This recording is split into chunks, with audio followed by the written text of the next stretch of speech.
everyone, and welcome back to your weekly gaming podcast, the GamerGuild Podcast, where myself, Chris, and my lovely co-host Richie get together and round up all of the video game news for your listening or viewing pleasure right here on youtube.com/GamerGuildTV, and also available up there in the digital clouds on your podcast preference of choice. You join me for an exciting episode this week as we talk about some exciting expansions coming to God of War Ragnarok, a Daredevil spin-off game from the world of Insomniac Spider-Man, and some all-new PlayStation Plus and Xbox Game Pass reveals coming to the month of November. But before we do get into all that, don't forget to like the video, subscribe, and ring that bell so you're kept in the loop with all of our great content, such as this very show, our weekly live streams, and our Let's Plays that go up on the channel every single week.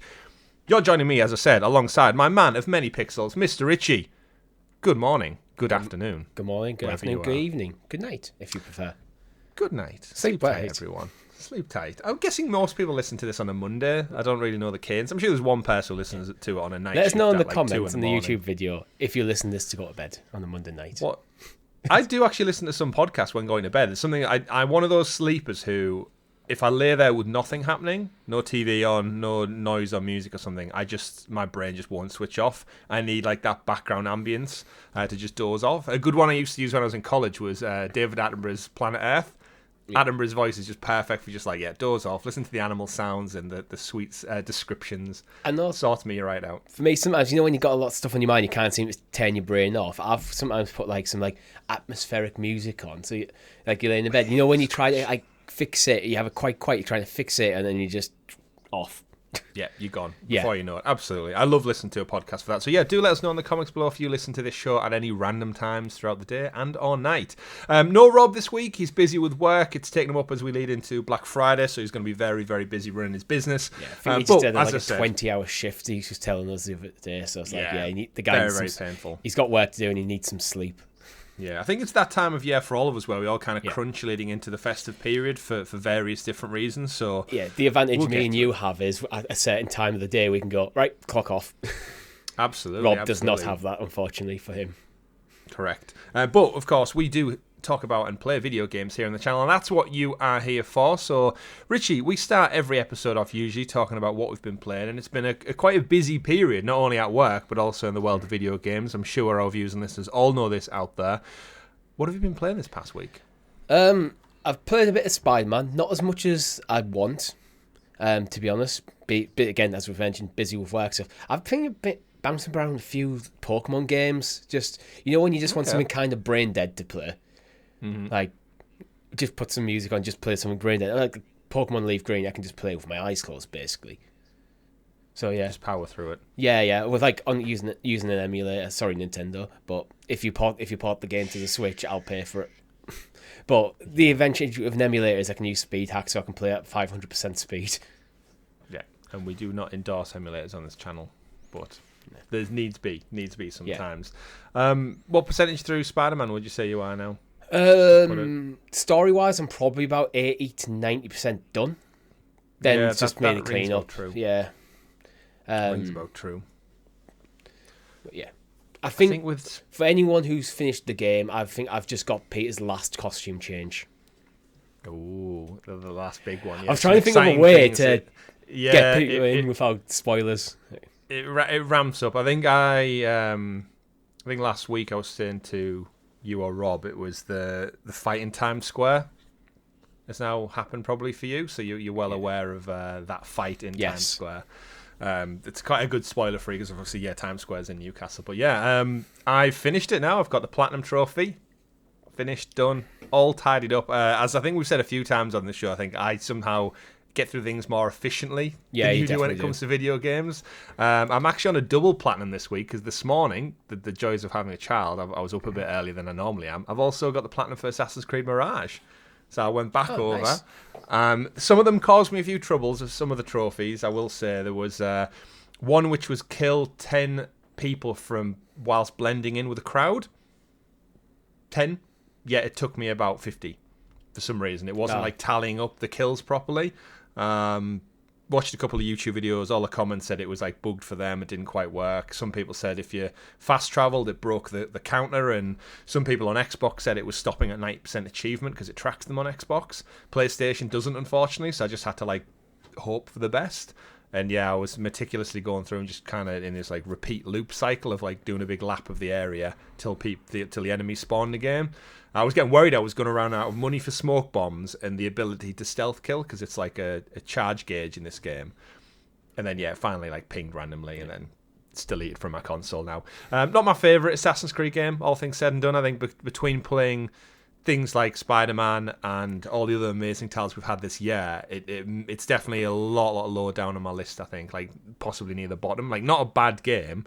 Yeah. But in the scale of all the fantastic Assassin's Creeds we've had, especially in recent year, it didn't really do anything. It didn't wow me in any way. It was like a competent story. It was nicely sized, I will say that. It didn't drag itself out too much, but in hindsight, I rank it like below. I enjoyed Unity more, Syndicate more, Black Flag, like the ones that people usually criticize a little bit more. Rogue, I'd say it was below all them, so disappointing in the end, I would say. So definitely not in my Game of the Year conversation. Yeah, for me, it's one of them games where I expect it, with being a Ubisoft game, to be in the kind of 8 out of 10 at best kind of thing, which is definitely a decent game. I definitely enjoy playing it.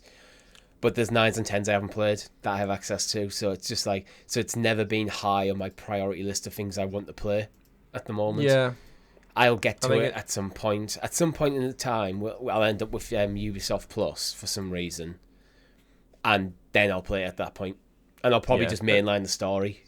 I don't really like the platinum trophies for Assassin's Creed. I always find they're very just a bit of pain. They end up like I know I love Ragnarok.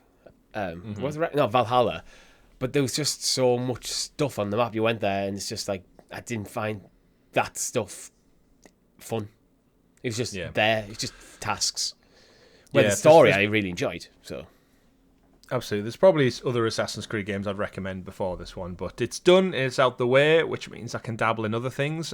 Me and the wife did start Alan Wake Remastered. All right, so I've started that one.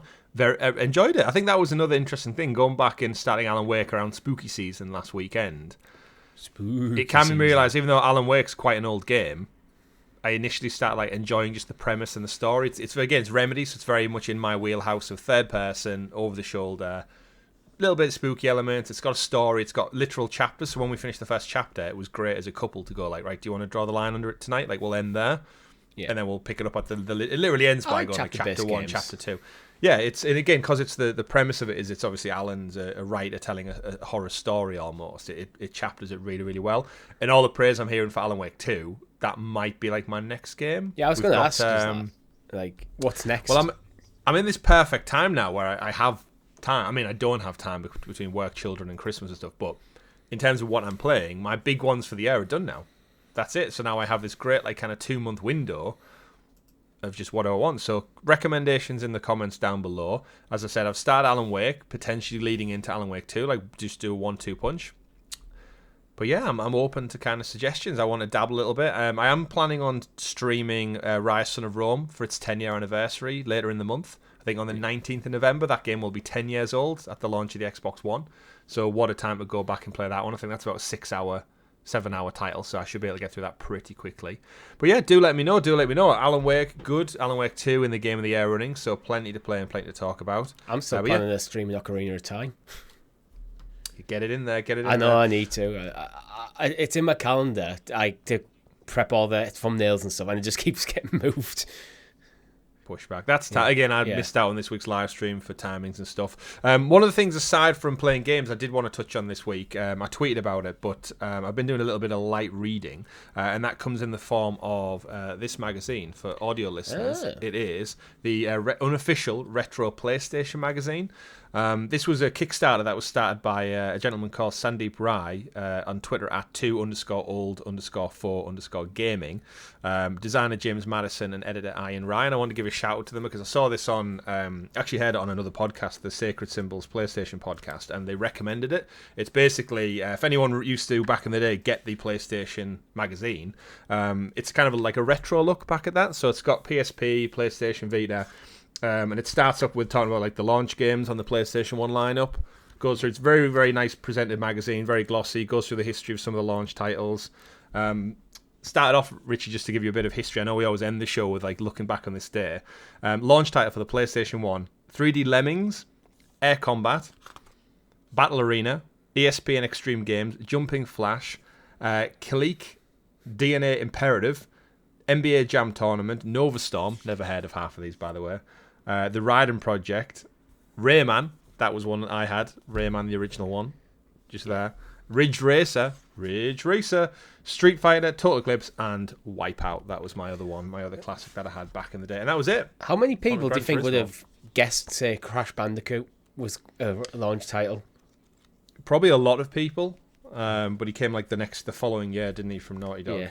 But yeah, it goes into some good. It's got some good op-eds. It's got a good breakdown of like kind of retro reviews of things like Siphon Filter with interviews from the people who worked on it. It was one of those things as a Kickstarter saw it really good. It's a little like a smaller style magazine. It's every quarter, so this is September to December. I think the next one goes into actually the back issue 2. God of War. I think every quarter is a nice cadence for something like that. It is. Like, if it's every week or every month, I think you end up getting things just piling up and then you're not reading them. Every quarter, it's a bit more of an event to look forward to. Absolutely. And I used to love reading the PlayStation magazines. I used to buy like PlayStation Max, where you got like stickers and stuff to put on your console. A nice little side note for this magazine as well. It came with a little booklet called Photo Mode, which I didn't expect. And it's basically all users could send in their photos they've taken. So all the people who've actually snapped the shots in game. It's just like a nice little glossy photos taken. This issue Spider-Man. That's really cool. But how cool is that? So it's basically everyone who's took like gorgeous photo mode shots. It's very timely because of the way Spider-Man is now. Yeah.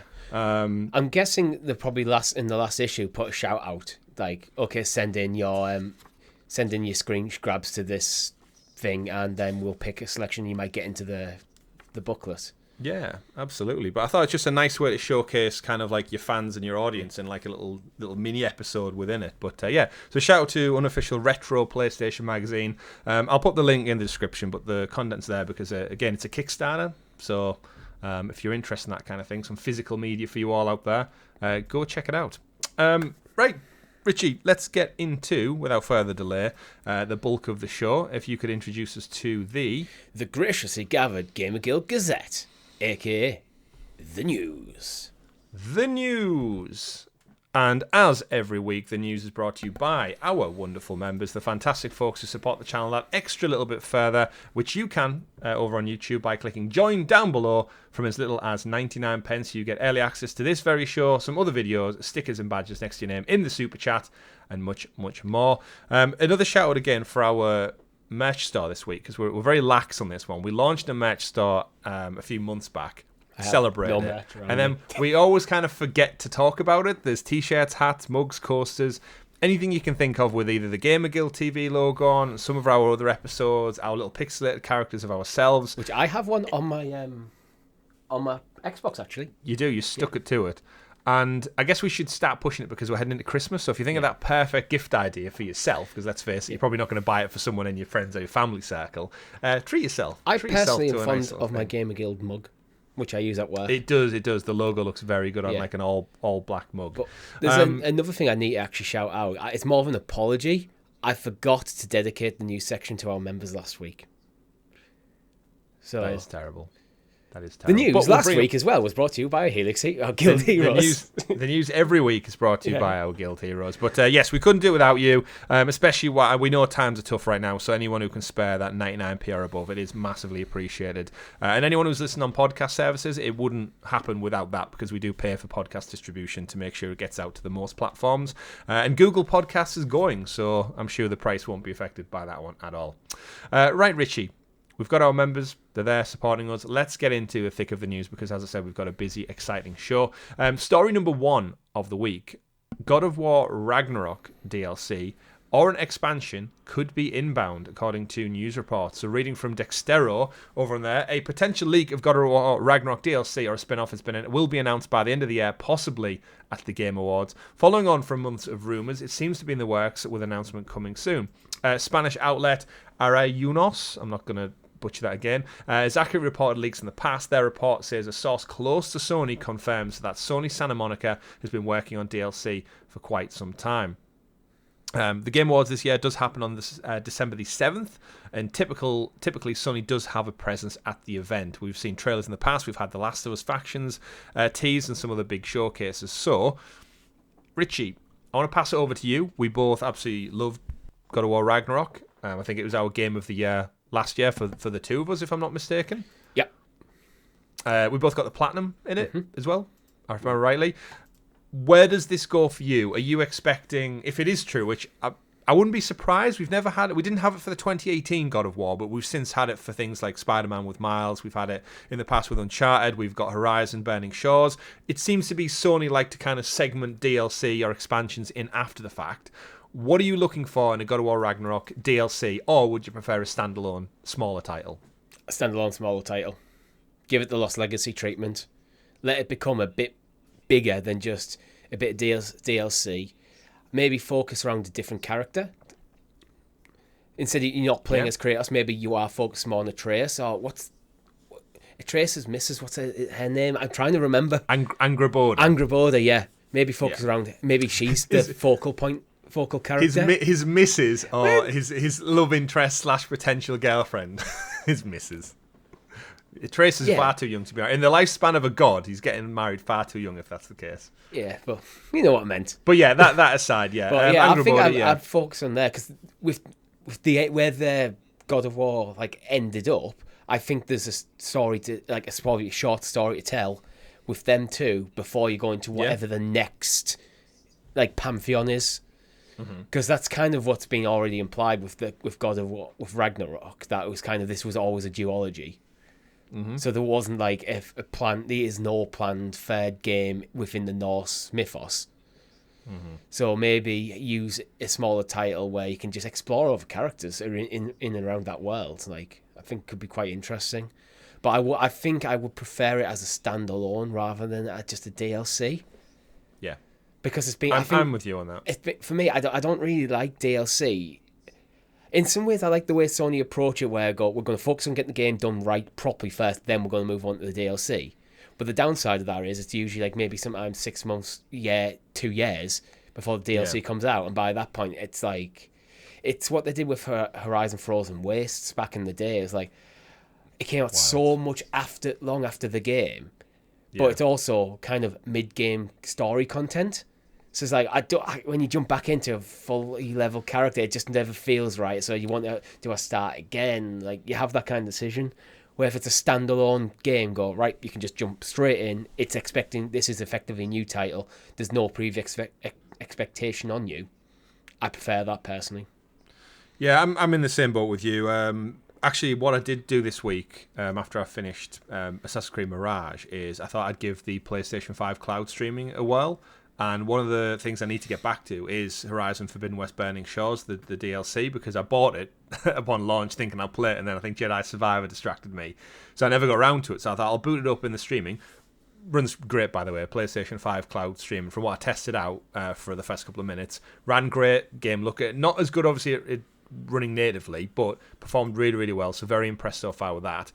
That's the same DLC where I started, I'm level 50 plus whatever, it played a voice clip of what I'm guessing the end of the campaign was. Silence rang me and said, "Oh, Aloy, come and check this out." And now I have to head to the Burning Shores. But I feel very overwhelmed with all of my gear, all of my inventory. Yeah. Can't really remember what the buttons are, and it's been so long now. Whereas I think you're right, games like Miles Morales and Uncharted Lost Legacy, they have a definitive introduction point, like a fresh book. They have a definitive middle and they have a very competent end for all intents and purposes. Oddly, I think it would be easier to do an Uncharted DLC as part of the main game later, because the mechanics are not that overly complex.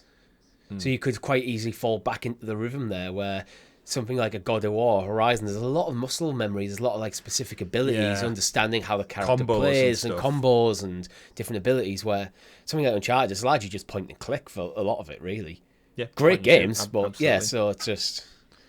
Completely agree with you on that one. And I do think the way Ragnarok ended, it does set up well for potential side characters. I think there's a few story threads that maybe could be wrapped up a little bit neater. So it's spoilers, but not really spoilers. But I'd like Atreus and Mimir to maybe... not Mimir, sorry. Sindri. Yeah. To maybe have a story arc of their own. If you finish the game, you'll know kind of how that ends and what that could look like.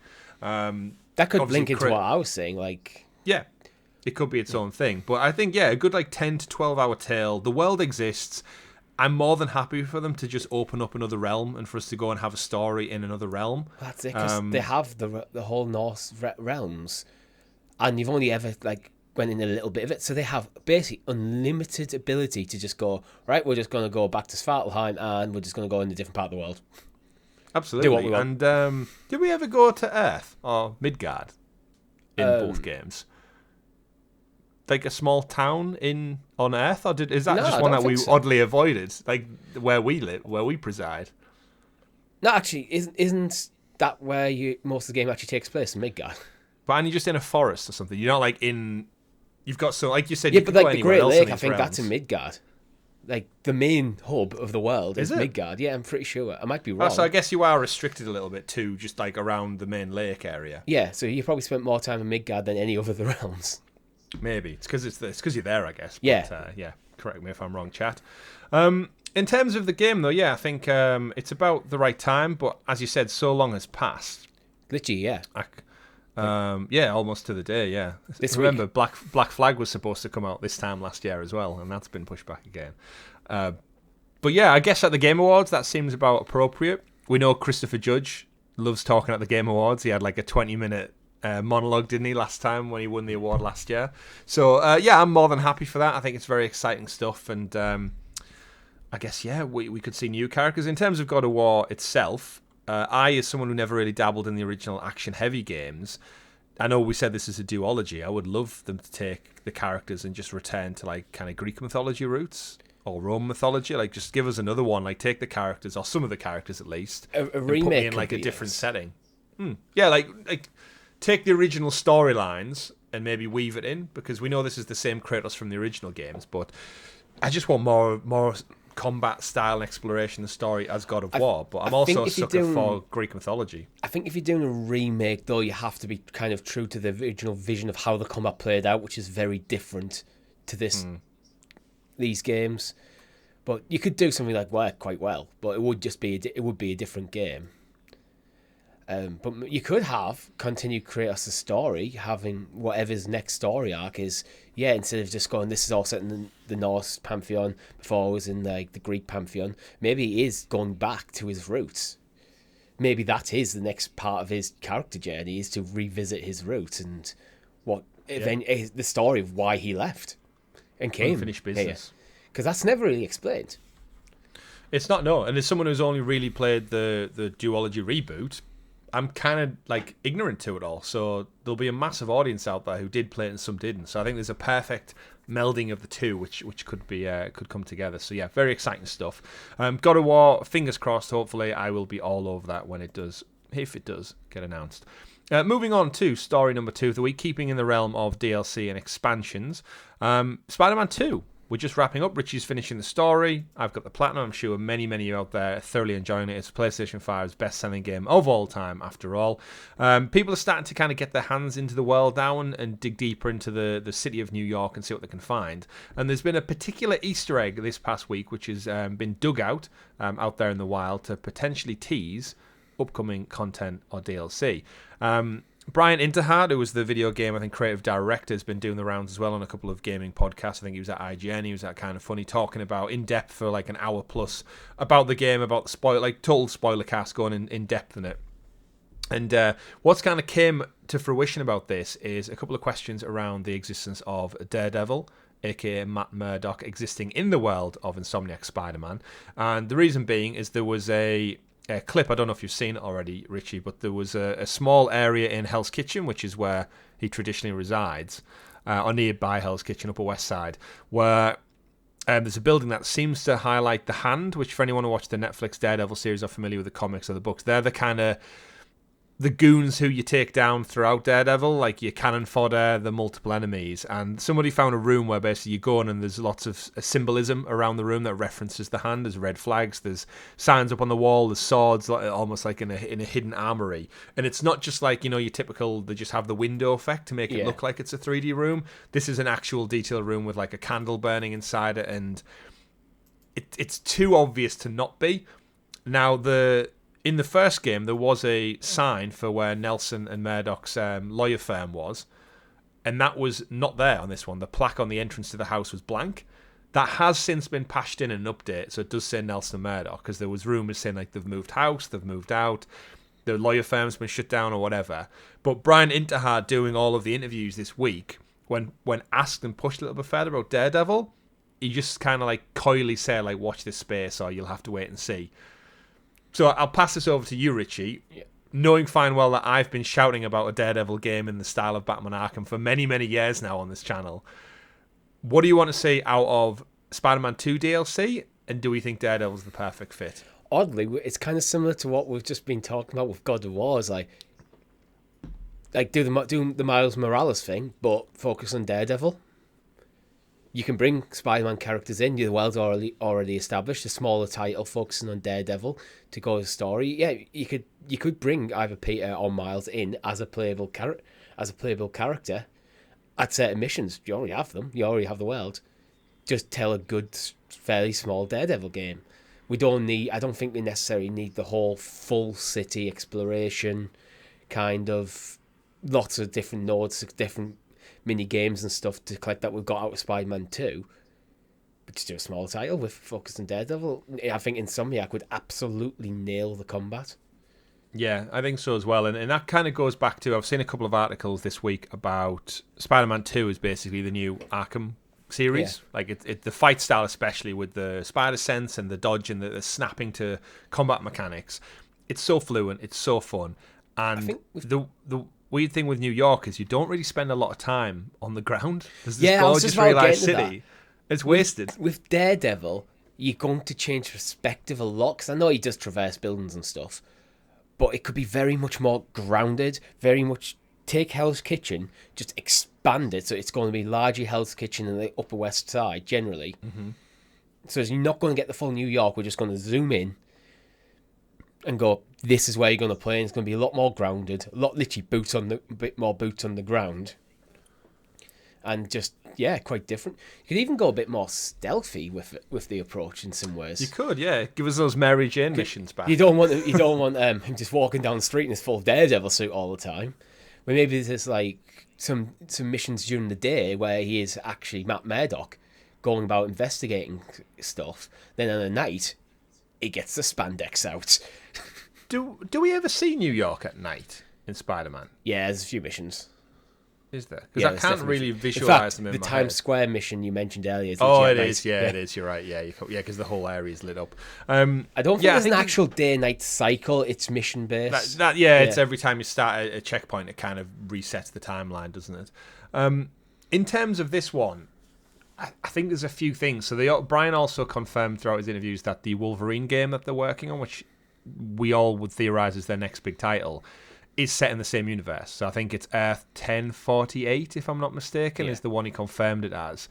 So Wolverine's in this world now, and I'm very surprised. It's not came out yet, but it doesn't look like Wolverine's in Spider-Man 2 at all. There's no reference, there's no Easter egg. I'm sure maybe there's like a very, very sly one in there somewhere, but they actively said they wanted to avoid that because they wanted Wolverine to be its own thing. It's a separate team at Insomniac working on Wolverine, so they wanted to let them kind of cook and do their own stuff. Daredevil, I wouldn't be surprised if, with Wolverine being boots on the ground, this is a very clever way of them maybe testing out the Wolverine mechanics of fighting on the ground without the swinging element. So it's almost like the Daredevil, he's like kind of a happy middle ground between a Spider-Man and a Wolverine. He's a lot more hand combat. He doesn't have like webs or anything special like Wolverine. He's on the ground in the city like Wolverine would be. I think it's like a happy medium of like testing out the different combat styles, whilst also, as you said, bringing a new character into that. We saw it with the first Spider-Man with the Silver Sable missions and the Black Cat missions, and it introduced Hammerhead and a side set character. They were all in there, and it was fantastic. I thoroughly enjoyed the City That Never Sleeps DLC. And Insomniac very much said it's all canon, it's all part of it. If you don't need to play it, but it adds to it, just like the Miles game adds to the kind of wider story. Ganke and his girlfriend, I think Bailey she's called, coming into Spider-Man 2. It felt natural. It felt just like the cast had gotten wider. Spider-Man, Daredevil have an absolute history of working with each other in the comics, and they're both New York. They're both passionate about looking after the local neighborhoods. And I just think, it's if we got like a Miles game, 10, 12 to 15 hours of Arkham-style combat, focused on Hell's Kitchen. We know Kingpin exists in this world. We saw him in the first game, so we've got that. And if you swap out like the Hunter, random people you fight around the streets for the Hand, that could be a good thing. And a side note, I don't know if you've noticed it, but we mentioned it, I think, on our first look of Spider-Man. Rand Enterprises is referenced, which is Danny Rand, which is Iron Fist, which also takes on the Hand in that kind of Defenders universe with Jessica Jones and what's the other guy called? I can't remember him. The fourth one. Mike Coulter played him. He had his own series on Netflix. I don't know. I didn't watch any of the Netflix series. It'll come to me. But yeah, in terms of Green Arrow. that, no, it's not Green Arrow. It's not Green Arrow. Why can't I think of him? Luke Cage. Luke Cage? Yeah, That's that sounds Luke right. Cage. Yeah, Luke Cage. It sounds like a Tekken character or something. So I was like, is it Johnny Cage? Fight. Johnny Cage is what I'm thinking. Luke of. Cage is Johnny Cage's younger brother. He might be. That'd be interesting. But I digress. Yes. Daredevil DLC. Whether it's DLC, which I think is actually doing the character a disservice, because I think in the absence of a proper Arkham game, Gotham Knights isn't it, and Suicide Squad won't be it. I'd love to see a Daredevil game just inspired by that. If it was a Spider-Man DLC that's going to introduce Daredevil and then they announce a Daredevil game later, that could work. I mean, I'd take that too. I mean, at what point do we just give the Marvel reins to Insomniac and say, now, you just let's make do it this now. Because Fantastic Four is there, teased. It's an Easter egg in Spider-Man. And of course, Avengers is there. And Square Enix messed up with Avengers, so is it free game for getting some of the Avengers in there? They're quietly building the MGU. They really are. And I'm all here for it. They've not done me wrong so far. We've got 3 games now and DLC, all fantastic. And Spider-Man 2 has left me in that weird place where as soon as I finished it, swinging around the city, nothing left to do. And it was like, oh, man. Like, I don't want to leave this world because I've had so much fun. But, yeah, 30-odd hours to get the platinum and got nothing to do now other than just do them random fire missions. So give us more Insomniac. Give us more. Actually, as a side note to all that Daredevil stories, I almost didn't mention it, though. Did you see this week a PlayStation 2 Daredevil game leaked online? I didn't, but I've heard about it from you. There is a link. There is a link in the description of our doc. But basically, Daredevil: The Man Without Fear was a PlayStation 2 and Xbox game way back in when the Sony made the Daredevil movie back in like 2003.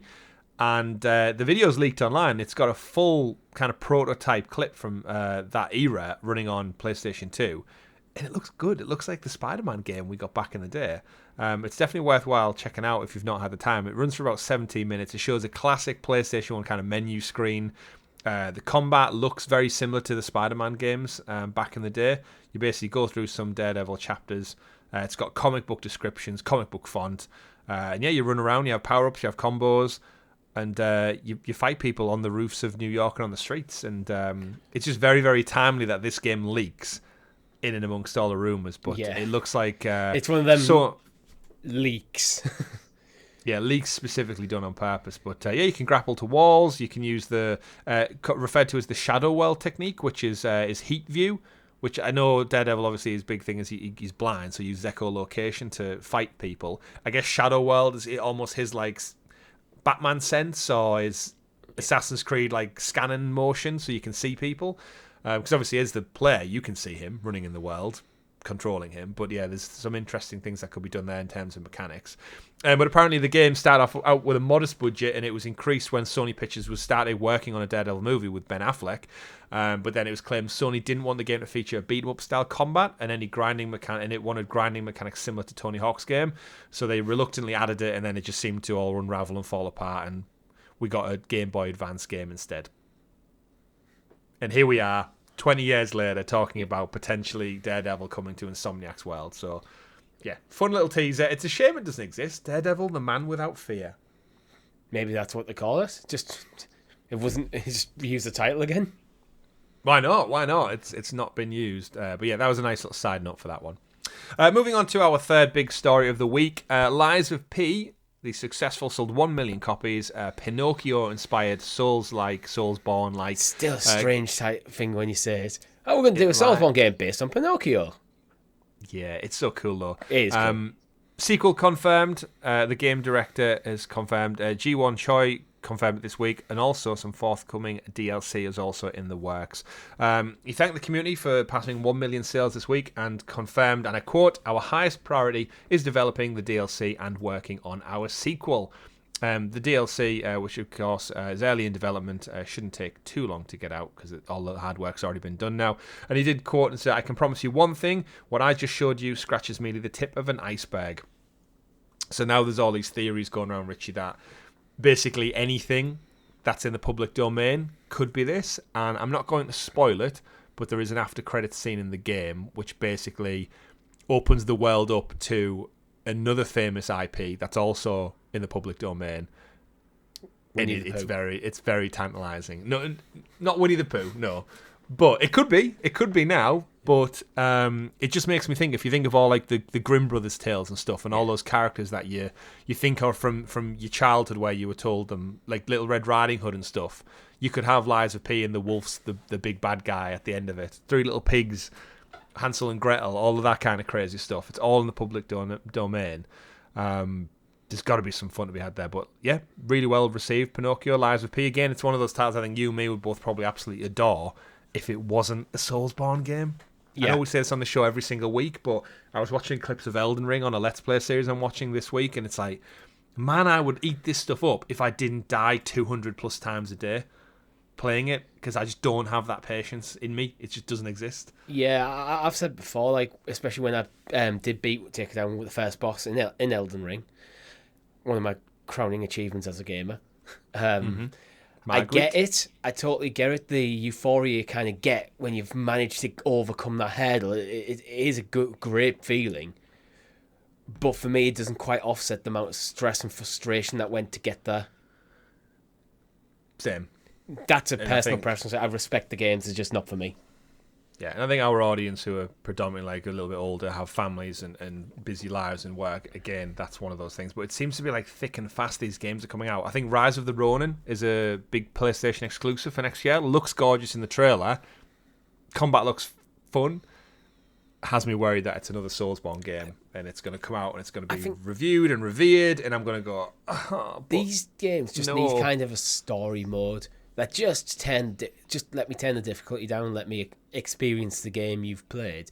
Not necessarily as a developer intended it, but in a way that I can enjoy it. Absolutely.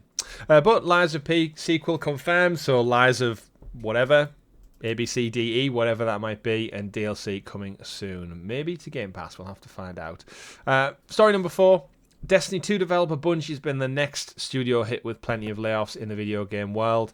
Looking at this, we had, I think the news broke quite early last week, where basically they've laid off around about 8% of the staff, from veterans to fairly new people who've left through cuts. They did stress that this wasn't Sony's decision. Obviously, they were acquired by Sony over a year ago now for 3-point-something billion. In terms of it, they've said this decision wasn't made by Sony, it was internal. We know Bungie ran very much independently of it. However, CEO Pete Parsons emailed the company earlier in the week to basically say they're going to have a meeting to talk about it, and some news coming out of it. Layoffs have been affected. Now, obviously, apologies to anyone who's lost their job. It's obviously sad stuff. Is this any surprise, Richie? One of the quotes that did come out this week is the last expansion for Destiny fell 45% short of its expected revenue. So it seems to be falling on hard times. What are your thoughts on these latest layoffs and Destiny's stewardship?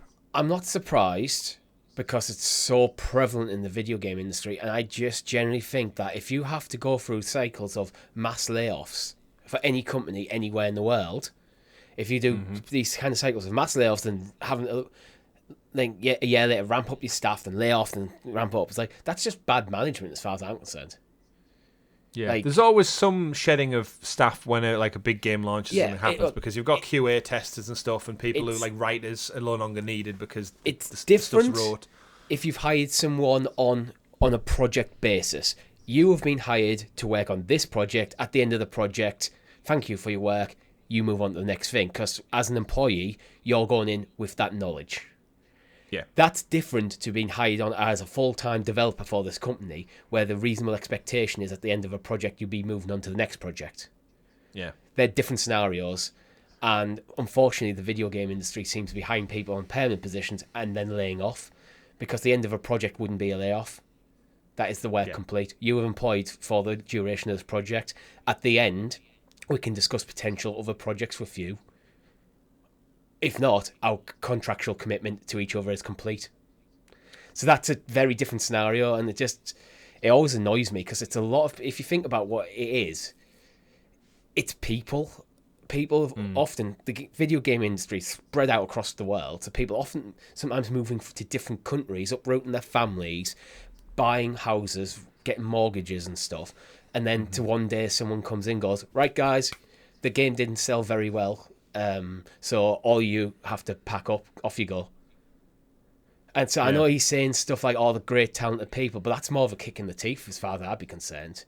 I think I'd be more pissed off with that statement. It's like, I just think this is bad management. Like, you should be planning. Like, it's so prevalent in the video game industry, this thing. A company like Bungie surely have the knowledge and expertise to look at the situation and go, how do we secure the employee of our talented staff here if the game doesn't land the way we want it to? Yeah. No, I completely agree with what you're saying there. Yeah. It's poor management from that point. As you said, even if the game doesn't do well, surely they're going to need to recruit again for the next title marathon, which is rumoured to be delayed internally as well. It goes back to this big ironic thing. Remember when we reported on Bungie being brought in to overview all of PlayStation's games as a service, and one of the rumoured reasons is Last of Us Factions has been delayed, is because Bungie looked at it and said it didn't have long-term viability. Now looking at the way Destiny is and Marathon's shaping up with a delay, it's like, who are they to judge? Not that we know if that's the definitive reason, but it seems like all just isn't well. This could be a blip. It could be like this DLC, this season pass, whatever it is, didn't land the way people were hoping for it didn't do the numbers, or this could actually be the tailing off of Destiny 2, because Destiny 2 has been gone for a long time. Yeah, everything has a lifespan. Apart from World of Warcraft. Video game world. Somehow. I mean, it's that stuff that it all does, like, even games as a service, they all do well, but eventually, like, Fortnite, I don't believe will still be as popular as it is in 10 years' time. It surely can't be, because the way the industry is there's always new stuff coming out. And I think inherently, we've said time and time again, as a video game fan, you're always looking for that new thing. And even if you've got that constant that keeps you ticking over, eventually it becomes old. Like, I have some favourite movies, and I watch them every single year. But there's still always a time when I'm like, I just don't fancy it. And I watch new stuff. Yeah. I think Fortnite, I think it's one of them where the audience is going to age out. Its current audience is going to age out of it, move on to different things, different parts of the life, because it's the audience for Fortnite is very young. But when these kids, like these 13, 14, 15-year-olds, and then 25 with mortgages and kids and stuff, they're probably not going to be playing Fortnite as much. I think that's what's going to be Fortnite, and the next group of young kids are probably going to be playing something different. Yeah. So what's the audience for Destiny then? Destiny, I think it's more of a traditional gamer audience. It's probably anywhere from mid-teens to mid-60s. Like, I don't think there's a specific age demographic. There probably is. There's probably definitely a skew. But if I had to guess, late 20s, mid to late 30s is probably the core. Yeah, I think it does. I think a lot of it is like you grew up on Halo potentially, but I don't think it'll be people aging out of Destiny. I think it'll just be a case of people have kind of moved on because it's been going for a long time. The risk you've also got with it is the more mature an audience gets, so the longer Destiny runs. So, like, say it hits its 10-year anniversary. It's hard to get into. Yeah, it's impossible to get into. We've tried several times on the channel, but yeah, if you're 10 years on from when you start playing Destiny, you don't have the time in your life to chip away. It's like you said, some of these games as a service, they become a hobby unto themselves. Yeah. And I think 45% drop off. It's an interesting one, but what they do with it next is it's an interesting kind of concept to think of it. Reading some of the quotes just from their website, because obviously they've tried to like put some fires out and expectations.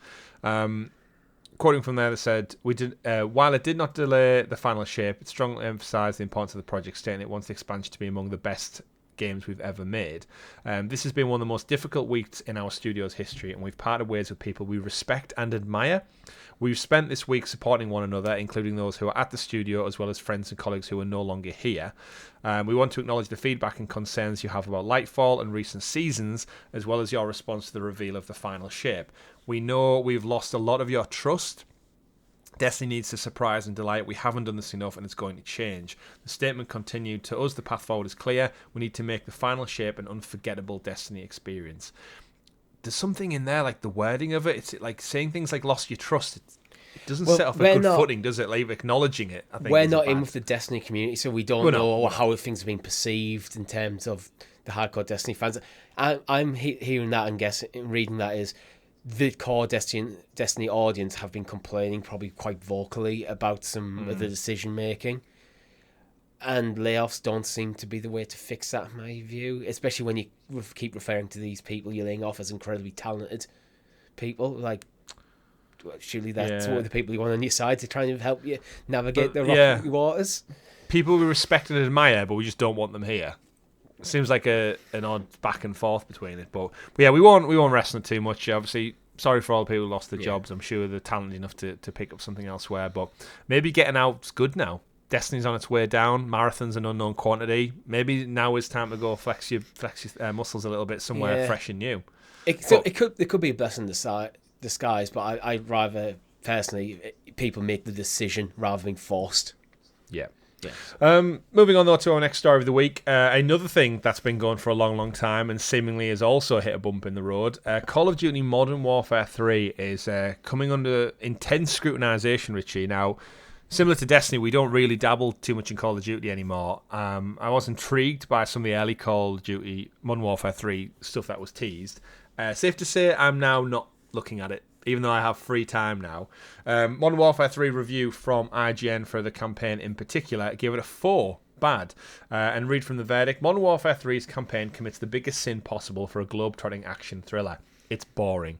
What had the promise to be an intriguingly spun web of mystery instead ends up being a dusty cobweb you'd find at the back of your shed, clinging onto a 15-year-old garden toys you once had fun with. It's a pale imitation of the past, made up of an underbaked story moments that clash with attempts to introduce new combat missions, designed to encourage players' freedom that instead falls flat on their face. Yes, the gunplay is still great and the graphics are sound, design are top tier, but I couldn't help feel I was playing a shinier, less subtle version of something I've played too many times before. If this is the quality we've come to expect from Call of Duty campaigns, maybe it's for the best if a year or two is taken to reset and raise the low bar back to the heights of old. Dun dun dun. And to add to that, reading from Push Square, Call of Duty's Modern Warfare 3 trophy list is just DLC. The PS4 version of Modern Warfare 3 does have its own trophy list and a platinum to earn, but the PS5 version lives under Modern Warfare 2 and therefore requires you to own and finish a completely different game if you want 100% it on your PlayStation 5 profile. As well as reaching level 55 multiplayer, you'll need to complete challenges in the new open world for zombies and for perform specific tasks. So it's unprecedented, Richie, that a $70 brand new AAA game doesn't come with a platinum trophy. It doesn't even come with its own trophy list. It's DLC for Modern Warfare 2. What the hell? It is unprecedented. Is this the same for Xbox? I mean, it's achievement score, isn't it? But yeah, but it's usually it's just the same stuff copied and pasted over. So not only with the early reviews from the campaign, but the fact that this is literally sitting under Modern Warfare 2. This was the concern early doors. Now it's out. Now Microsoft own it. My prediction, though, this is going to be one of the biggest selling Call of Duty so far. Oh, of course it is. It's Call of Duty. Because what we're bitching here is about largely the single-player stuff that I think the hardcore Call of Duty fans probably don't care that much about. Like, I think isn't the single-player campaign only meant to be about 3-5 hours or something as well? Yeah, it's not. It's like insanely short. But this is a reboot, so this is where they had an extra decade of time nearly to. I mean, not even a decade. It's a reboot of a game where they were already very much. The multiplayer is the key here, and the single player is just one of these things that we expected to do. Yeah, I think that shift probably happened during Modern Warfare 2. So, the original Modern Warfare 2, not the remake one. But I don't know. It is disappointing because I thought some of the trailers looked amazing, to be honest. To hear that it's like insanely short and that it's just kind of boring and bland and yeah, it's not doing anything for me. And I was thinking about this actually earlier, and so when it comes to the price tag for a AAA game that is predominantly multiplayer, I don't necessarily think that's a problem. But it comes down like a perspective thing. If you're buying this because what you do is you just like to play Call of Duty, you play predominantly online, and you're going to put well over 100 hours into this over the course of the year before the next Call of Duty comes out, probably next year. $70 is not a bad price for that experience.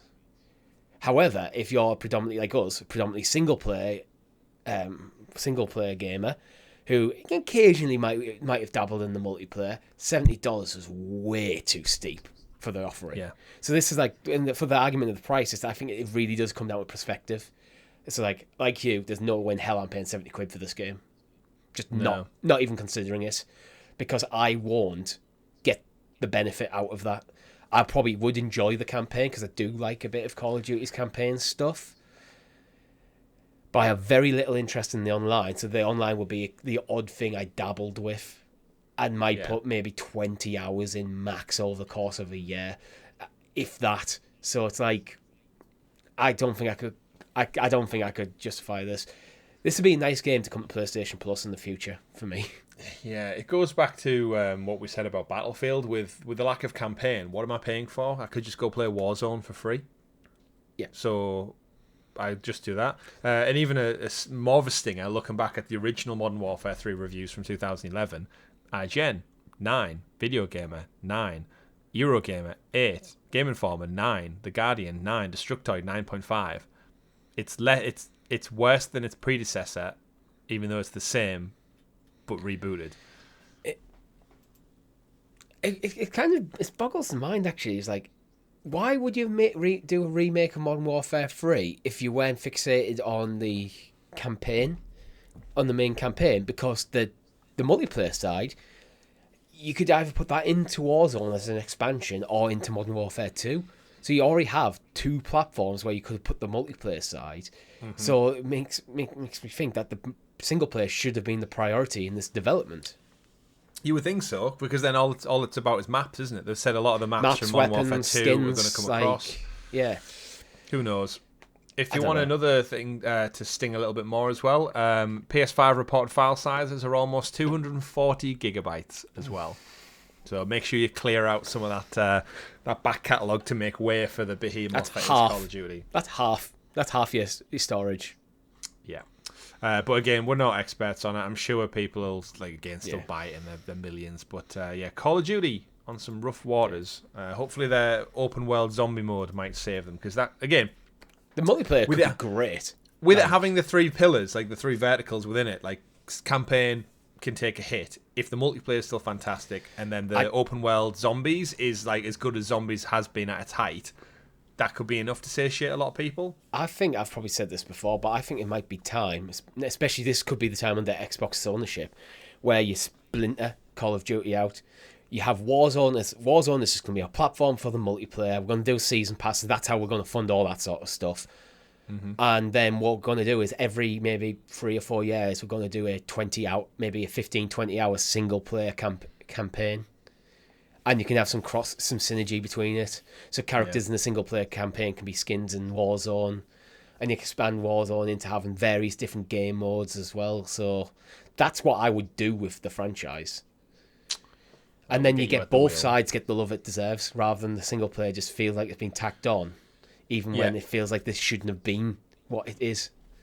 Yeah, it's going to be very interesting under Xbox ownership what that looks like, because I think a lot of people think, all these teams will be pivoting back to making Spyro and Crash and their own IP. It's like it's going to take many a year before the support studios are kind of freed. And in a weird way, actually, if this flops even in the multiplayer side, that could be good for Call of Duty in general. It could be good for Microsoft, because then it's a bit of a power play, really. If the last game they're released by Activision, the last Call of Duty game released by Activision as an independent studio, flops, that puts a lot like cards in like Phil's in the Xbox's hands. Goes we had to make a change. Clearly, the direction wasn't right. We're going to make a change. Yeah. Although the way Call of Duty works is it'll be mapped out for the next 3 years already. The studios who aren't... Is this one Sledgehammer, maybe? But you've got Treyarch and Raven. Isn't usually Infinity Ward? Infinity Ward, yeah. Modern Warfare. It's hard to tell now because they have so many support studios helping them as well. Toys for Bob. Yeah, again, they made Crash Spyro games, so... Yeah, they'll have to be finished off working on what they are. I love the name of that studio. I think it's great. Toys for Bob. It's so good. It is. It's so random. So moving away from Call of Duty, let's look at some of your free games you're going to get for the month of November across PlayStation and Xbox. Kicking things off with PlayStation Plus. Reading from the blog, your PlayStation Plus monthly games for the month of November include Mafia 2 Definitive Edition. Don't at me on Twitter. Dragon Ball The Breakers and Aliens Fireteam Elite, available to claim from November the 7th through till Monday, December the 4th. Additionally, Sony Core Pictures on PS5 and PS4 is also finally launched too. So if you're going to go watch those random catalogues of Sony movies, they are there. Richie, there's a lot of jokes about Mafia in our history on the channel. I'm not going to play it. It is the PS4 version. Dragon Balls is the PS4 version, and Aliens Fireteam is the PS4 and PS5 version, which is arguably the better of the entries. Claimable games, bit of a flat month this one, right? I think PlayStation Plus has been quite a bit of a flat year, to be honest. Yeah, I've said before. I'm considering dropping my tier in PlayStation Plus. It's actually next month. I think it's my renewal. I'm thinking about dropping my tier because I've not really used it. To be honest, I could have probably got away for most of this year without PlayStation Plus. Yes, it's exactly not been the same. Although my PlayStation is probably the console I have that I've played the most stuff on this year, because I think that's just where the best games have been coming this year, personally. Mm-hmm. But PlayStation Plus hasn't been involved in that. Like, on the flip side, I couldn't do without Game Pass now. So it's weird. Yeah, it's mad, isn't it, how much it differentiates throughout. In terms of the titles themselves, obviously you can go claim them. We got Callisto Protocol last month. Any favourites out of these two? Three in fact. I don't know why I said two. Not really. Maybe I think there might be a stream in Aliens Fireteam Elite, because isn't that like a multiplayer co-op shooter? Yeah. So I think there might be a stream in that. So I think we could have some fun with that on the channel. Blast through hordes of xenomorphs, evade deadly prowlers and spitters, and set up defensive positions to stay alive long enough to get your fire team to safety. Yeah, I think we should players. stream that. We should try and find a time. Is it a 2-player co-op? Up to 2-player, yeah. Yeah, I think maybe that's a stream for next week then. Or this week, potentially. Let us know in the comments if you want us to stream that. I think it could be fun, but I'm not looking at this as a game I want to play in my own time. Yeah. Pivoting over then to Game Pass, let's see what Xbox have got on offer for this month. They added a few new ones in. We've got available from today, Headbangers Rhythm Royale, coming to console, Cloud Console and PC. Jusant is out for Cloud Console. There are 2 available day one games on Game Pass, so brand new. Don't have to buy them. War Tales to Cloud Console and PC. And then later in the month, we've got now Thirsty Suitors is already available. That's the quirky romantic dating game RPG. Look, very interesting art style. I think it was shown off at the Game Awards, potentially. One for you, Richie, Football Manager 2024. Available day one on PC, Game Pass, and console and cloud, November 6th. Dungeons 4, November 9th, available day one. Like a Dragon Gaiden, The Man Who Raised His Name, available day one on Game Pass, November 9th. Wild Hearts, coming as part of the EA Play partnership, November 9th. Again, that game only came out this March, if I'm not mistaken, as well. Spirity, November 13th, available day one on Game Pass.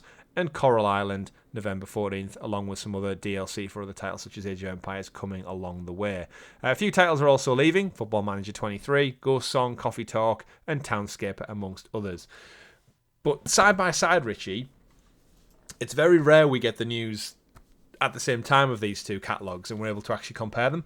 Game Pass just shitting all over PlayStation Plus this month. Whether you're into certain genres or not, Football Manager, day one. Like a Dragon Gaiden, Man Who Raised His Name, day one. and then another AAA title that came out earlier this year, Wild Heart, and then an indie darling, for all intents and purposes, and Thirsty Suitors. That's 4 titles that have way more intrigue and value than anything PlayStation Plus are offering. What's your top pick from this one? It probably is Football Manager, actually, because I haven't played one in a while, and I forgot that Football Manager 23 was on Game Pass, because I actually haven't bought FIFA yet this year. What? I haven't bought it yet. It's because it doesn't exist. Yeah, I have EA Sports FC. I haven't bought it yet because I've just had other stuff to play. But I have been tempted to I just kind of want to start a career mode, but maybe Football Manager is the answer. Maybe I don't get EA Sports FC this year because I've got Football Manager. Maybe that scratches that itch. Cloud and console as well. I wonder if it has touch input, because that's how you played it on Stadia, right? I did a bit of touch input. You tried it, yeah. My only downside with that was just the size of my phone, really. Mm-hmm. It made it difficult to press things. Well, it worked kind of well. My issue actually is the cloud version is the console version, not the PC version. And this is very much a PC game for me. So that's something if you could get direct touch on the PC version running on the cloud, that would be fantastic. But the console version, it's like, considering it's basically a spreadsheet simulator in a lot of ways. Like, imagine doing, filling out a spreadsheet, your tax return or something at work, using the controller. Yeah, a little bit more fun. It works, it does, but the PC version, I think, is the superior way to play it. It's just the way you interact with the game is better on mouse. Not even keyboard, mouse. It's not a mouse and keyboard game, it's a mouse game. Yeah. But, my only experience with Football Manager was watching my cousin play it years ago and just looking at it thinking, it's not a game to watch someone play. And you saw this the little dots moving around on the pitch for the 90 minutes. Apologies to all the FM streamers out there, but this is not a fun game to watch someone else play. No, I know it didn't sell me on it, to say the least. I'm definitely maybe we should do a stream. You can be my assistant manager. You can be my ass man. I'll get my suit. I was talking to one of our friends who's a big Football Manager fan, so maybe get him involved. Yeah, it could be fun. Yeah. We've got Like a Dragon Gaiden, the man who raised his name again. AAA title day one. That's a good shout. I would have probably joked with Rob about that one.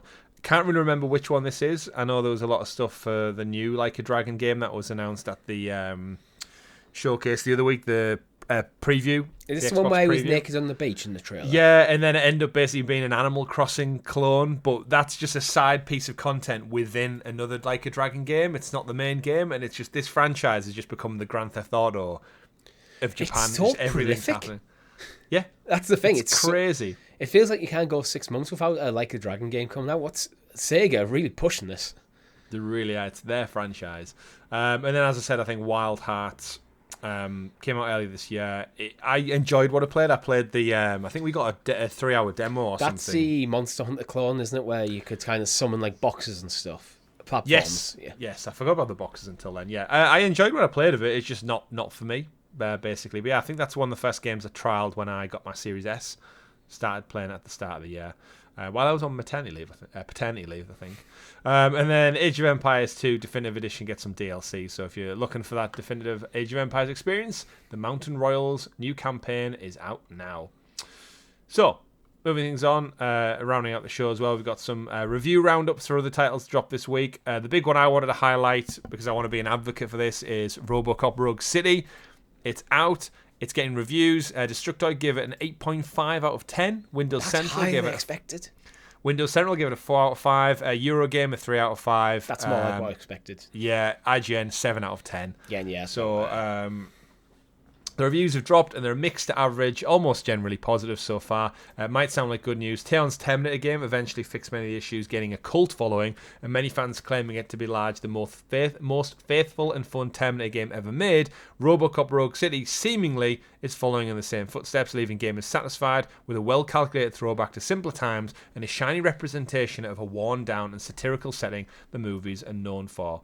The gameplay is a first-person shooter with open-world mechanics set in Detroit, depicting the crime-ridden dystopia of the movies. Players must clear the city of all the criminals conducting investigations, giving out parking tickets, and it's set between Robocop 2 and 3. And again, fully voiced by Peter Weller, the original guy who played Robocop back in the day, with an 80s aesthetic. This game looks fun. I actually seen it. It was on PC Keys. I think Saj or Al in the chat in our Discord server put it up for 25 quid. And I was like, or 35 maybe. And I was like, oh, but it was on PC. And I thought, I want to play it on PlayStation. Just plug a DualSense in. The only reason I didn't buy trophies, Richie, trophies. Trophies, yeah. But the only reason I didn't get it is just Christmas. I need to buy presents for people, and I can't be treating myself to another game on top of Spider-Man, Mirage, and FIFA. So I'm holding out, but I'm so glad it's reviewing well because I love those movies: Terminator, Robocop, Starship Troopers. I want to quickly read an excerpt from the IGN review. It's actually the end of the verdict. This is a solid B movie of a video game, which is exactly what the source material demands. They're saying it's a 7 out of 10, which, objectively it is. But they're also saying is, this game should be a 7 out of 10. It's a fun 7 out of 10. Like, if you into Robocop, play this game. That's kind of what the general verdict from IGN is saying, which is exactly what we were hoping it to be. That's all I need. You're not looking at this game and go, oh my god, this is going to compete for Game of the Year. What it should be is a good Robocop game. Yeah, and that's what it is, which is great to see. You mentioned at the start of the show, Richie, you are currently playing through Pokemon games. So you'll be glad to know that we've got some Pokemon Scarlet and Violet second set of DLC confirmed and due to arrive in December. The first half of Pokemon's Hidden Treasures Aero DLC felt a little short and left you hankering for more of the 9th generation adventures, but worry not, because the second half is just a few short weeks away. Today, Nintendo and the Pokemon Company announced that the Hidden Treasures Area Zero, the Indigo Disc, such a long name, is slated to debut on the Switch December 14th. Similar to the Teal Mask, the Indigo Disc will transport players from the Paldea region to a distant part of the larger Pokemon world as part of a school cultural exchange program. Richie, you played a lot more of this game. It had too many bugs for me, and not just the Caterpies and the Wheels, to keep playing through it, so I actually ditched it last Christmas. I might actually go back to it now. It's a good point. Now I've got that kind of gap in my portfolio. Now, my thing with this game was, there was bugs and stuff, and the graphics and the frame rate and all that sort of stuff, which was annoying, but they didn't actually ruin the experience for me. What ruined the experience for me is I didn't like the open world. If it was too open, too big, and kind of just bland. I found when you're playing a game, you're enjoying that first and you just fizzle out. Yeah. I fizzled out of this game so hard. It's like I was bored playing it, and it's rare in Pokemon. I actually almost like Pokemon to be a tighter, shorter experience, and because there's a lot post game that you can do with Pokemon, but the main story I think should be nice and tight, and just because there's just gotta catch them all. Monica they used to use. That's a load of stuff in the post game, and so if you want to play it after you finish the main story to beat the Elite Four, you've got all the stuff to play. And so this unfortunately the DLC they keep bringing out, I'm just not interested because I never rolled credits. I've been tempted to go back, but every time I've been tempted to go back, I've just picked up a different Pokemon game instead because it didn't quite. It's not scratching the itch. I should give it another go. Well, you should, because rumours here are the Tail Mask introduced, if you didn't know, a set of portion of a new Kit Akami region. The Indigo Disc features Blueberry Academy is actually located in Pokemon Black and White's Unova region. Unova? Yeah. However you say that. A detail which many have interpreted as a sign that the remake of the 5th generation games might be in the works, a la Let's Play Pikachu and Eevee. Along with the additional fresh Pokemon and a new Elite Four, Nintendo also teased a handful of gameplay features coming, like upgrades to your legendary riding monsters, seemingly allowing them to full-on fly rather than just glide. These features could add a whole different dimension to the open world exploration. That being said, we'll have to wait and see when it releases next month. I believe in the remake of Black and White. 100%. Black and White. Who's on the cover? I couldn't tell you off the top of my head. I couldn't tell you. I played Black and White too, but it was an era where I actually fell off Pokemon during probably Diamond and Pearl, which is the generation before Black and White, and got back into it with X and Y, which is the generation after Black and White. Right. So I kind of just skipped. Which console was Black and White on? Was that DS. The Advance? DS. I never owned a DS. I didn't actually own a Game Boy Advance. I kind of skipped from Game Boy Color all the way to 3DS. Right, I've went back and played other games since, but I think I borrowed someone's Game Boy Advance to play through the Generation 3 games. Yeah, I borrowed. That's where I missed out. One of the lads I went to uni with, I borrowed his DS to play Diamond. while I was at uni. So that's how I played that one. What were the remakes we just had? Was it Diamond and Pearl? That's why I believe Black and White being in the works, maybe for a next year remake, it makes sense. Yeah, absolutely it's next in line to be remade. Yeah, I think... I don't think it'll be a Let's Go version, though. I think it will just be a remake like the Diamond Pearl one, I swear. I enjoyed... I think I got Diamond. I think I enjoyed Diamond. Obviously, Let's Go Pikachu was my favourite because it was just retelling Red, Diamond and Pearl have some of the best starter Pokemon. Yeah, I did enjoy it for that. Chimchar, the fire monkey guy. Loved him. I enjoy Sword and Shield. I enjoyed Sword and Shield, yeah. But then, this one I just kind of like fell off of, I guess. I need to give it another go. After Final Fantasy. There's only so much Pokemon. You don't have time. You've got other things. Have you even played Jedi Survivor yet? Nope. Oh, dear. I was playing Zelda instead. Ah, yes. That game also came up this year. Yeah. Moving on then to round out the show. Xbox reportedly set to block unauthorized third-party accessories. This report came earlier last week from Windows Central. Several members of the Xbox community have reported seeing a warning message pop up on screen when they plug in unauthorized accessories to their consoles. The warning error, which shows up on a support, which leads you to a support page, shows one of the players trying to connect a non-manufactured by Microsoft or other licensed hardware partner. At the time of writing, it's not been confirmed if this will affect accessories on the Series X and S as well as the Xbox One, but it's fair to assume it'll be a blanket statement across them all. Microsoft has since updated the news article regarding unauthorized access, and I quote, Microsoft and other licensed Xbox hardware partners' accessories are designed and manufactured with quality standards for performance, security, and safety. Unauthorized accessories can compromise the gaming experience on Xbox consoles. Gamers may receive a pop-up warning letting them know it's unauthorized. Eventually, the unauthorized accessory will be blocked from use to preserve the console gaming experience. Mixed feeling out there on the internet with this one. Don't think it should be mixed feeling at all. This is... What Microsoft's saying there is absolute bollocks. It's marketing speak. We're protecting your console experience by forcing you to buy our stuff. Nah, come on, guys. I mean, not buying that. Is that not just business? It's no different than Apple saying you need to buy... Yeah, and I don't like Apple doing it either. But that's I can see from... It's anti-consumerist. Let me buy what I want to play. I love a Mad Catz controller as much as the next guy. I personally would buy them. I tend to go for the official stuff, but what I like as a consumer is choice. And just own it, Microsoft. Don't say you're protecting my console, my gaming experience, when it's clearly what you're doing is you don't want people buying cheaper third-party controllers that you get no cut out of. Now, this doesn't stop companies going to them and getting them authorized, because we've seen it happen. Which then Microsoft get cut out of. Yeah, and they're really good at that. We've seen them do it very recently. I think recently it was with that pop-up screen, like the attachment monitor for your Xbox Series X, S.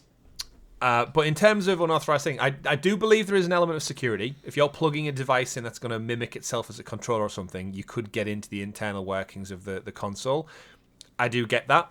But as you said, I think it definitely leans more into maybe lining their pockets with third-party partnerships on accessories than it does necessarily this. There's something to be said for competitive games locking to certain official things, so people aren't using modified controllers that give them an unfair advantage or that sort of thing.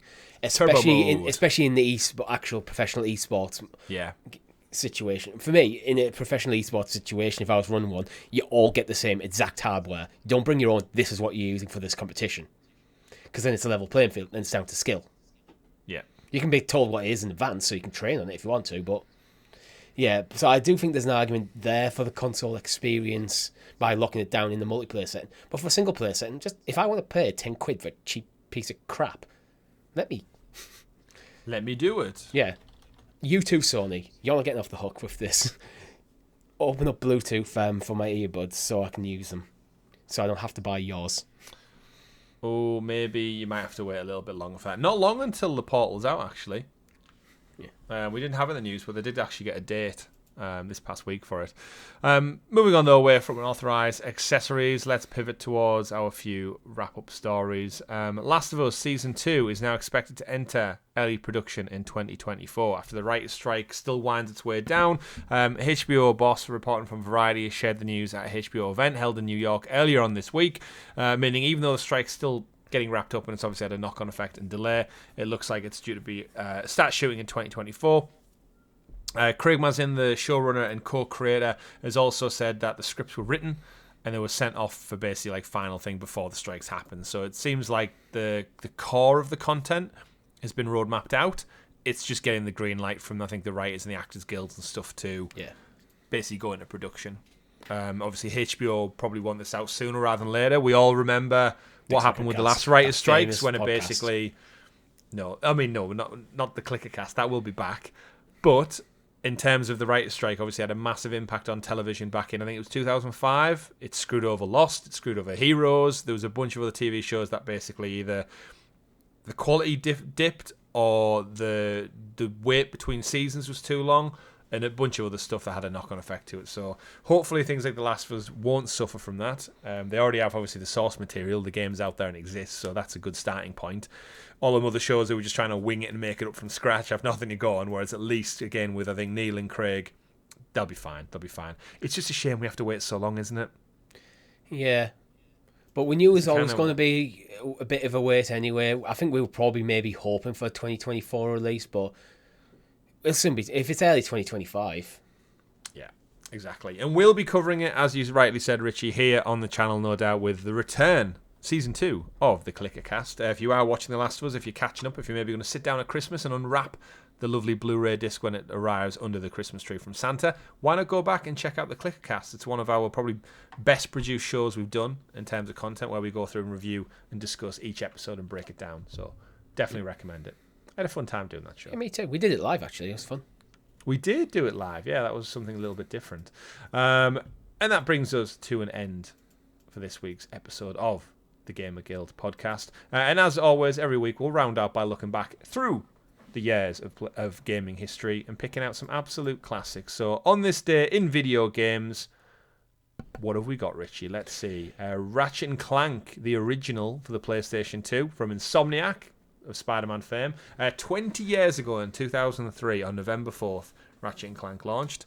Hand it over to you, Richie. What stands out? The Legend of Zelda, the Minish Cap. Nintendo, bring it to Switch. Actually, it might be. It might already be on Switch. Oddly, made by Konami. It's an interesting little I think it was Konami. It might be Capcom. What is a Minish Cap? Is it a mushroom? The Minish is a race of creatures in Zelda, but I think they only actually appear in the Minish Cap. They were actually planned to be in Breath of the Wild, but I think they got cut. The Minish Cap refers to Link's hat in this game. You know how sometimes in Zelda games you have a companion? Yeah. Is there kind of a help you out? In this game, his hat is sentient. So it's like Cappy from Mario Odyssey. Yeah, it's like Nintendo probably took some inspiration for Cappy from Link's hat. Interesting. Released 15 years ago on this day in 2008, we also had 007 Quantum of Solace, which don't talk to me about it, Richie. Did you hear my explanation of what happened with Bloodstone on last week's show? No, I didn't.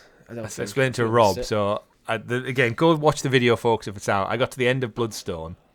And it doesn't leave on the... Yeah, I think you may explain. It does end on a cliffhanger, and then it's never There's no resolved. other game. There's no follow-up game because it never saw the light of day. It got stuck in development and then got cancelled. So yeah, James Bond will return, apparently. So yeah, I'm a bit lukewarm when it comes to Bond games. He's had several films since that game came out. Not the game though. I wanted the follow up to the game. I wanted the second part of the story. Shout out to Resistance 2 on PlayStation 3, 15 years ago as well, 2008. Oh, Resistance, man. PlayStation, what you doing? Stop sitting on such a great shooter franchise. You're missing that in your library. Give us a remake, all three in a trilogy, the Resistance trilogy. That would sell gangbusters. Medal of kind Honor, of a mixed Pacific bag of other Assault? things. Yeah. Bring back Medal of Honor. Who made the Medal of Honor? EA. It's EA, yeah. But they put all the Honor. things into Battlefield for whatever reason, doesn't it? Yeah. And we should point out as well, SOCOM 2 US Navy SEALs 20 years ago on the PS2. The reason I want to shout that one out, I bought that game, I got the headset, couldn't figure out how the hell it worked without the internet connection or something. Played it a little bit, got confused, and sold it and returned it and took it back because it was either as a daft kid 20 years ago, I just couldn't figure out what the hell I was doing with it. I had loads of stuff. It received all its plaudits, rightly so, for changing things up. But I think as someone who didn't understand the internet or connecting a PS2 up to the internet, yeah, that my was brain just couldn't. I know the PS2, well, technically I didn't net connection, but I don't ever recall ever connecting my PS2 to the internet. You needed a separate box. You needed like a little... your modem. Yeah, I get a modem. Yeah, which I think is a, 20 years ago, so it's like a 14-year-old. Yeah. I just couldn't comprehend that. I'm the same kid who went in and bought the Sims Vacation disc for 20 quid, thinking it was the whole game for 20 quid to get home, and only realised that I needed the original game on top of. As a 14-year-old, when you managed to get some money out your parents to buy a game, imagine going back to your parents and go, oh yeah, this big game I bought. I need to go buy this modem for my console so I can actually play it. You ain't gonna get that. Nope. Ain't happening. But not back then. Not back then. I mean, I barely understand what it was today still. But that does bring us to an end of this week's Gamer Guild podcast. Thank you very much to everyone who's tuned in. We do appreciate all your love and support. Special shout out to our Gamer Guild heroes as well, the wonderful folks who support the channel an extra bit further, just like you can. If you listen to the show every single week, why not considering supporting us that little bit more? And you can do that by clicking join below from as little as 99p and get the show early if you so wish. Or if you want to support us in different ways, head over to the merch store. As I said, Christmas is coming up. Why not treat yourself to a lovely mug, a mouse mat, a t-shirt, a jumper, a hoodie. It's getting cold after all. Get a lovely Gamer Guild branded hoodie. Or if you've been a fan of the channel for a long time, we do also have some Sounds of Stadia, Helix Cloud and Players merchandise up there as well. We'll be back later on the week for another live stream. We'd love you to join us. Let us know in the comments and in our Discord server what you'd like us to play this week, because it's open aliens? Game season now. It might be aliens, it might not be. It might be predators. Who knows? But we'll be back. Follow us on social media. I'm at CyberChris2077. Richie is at RichieC89. My name's been Chris. I've been Richie. We've been Gamer Guild Podcast. Remember, folks, play whatever makes you the happiest. Take care. See you next week. Goodbye. Bye.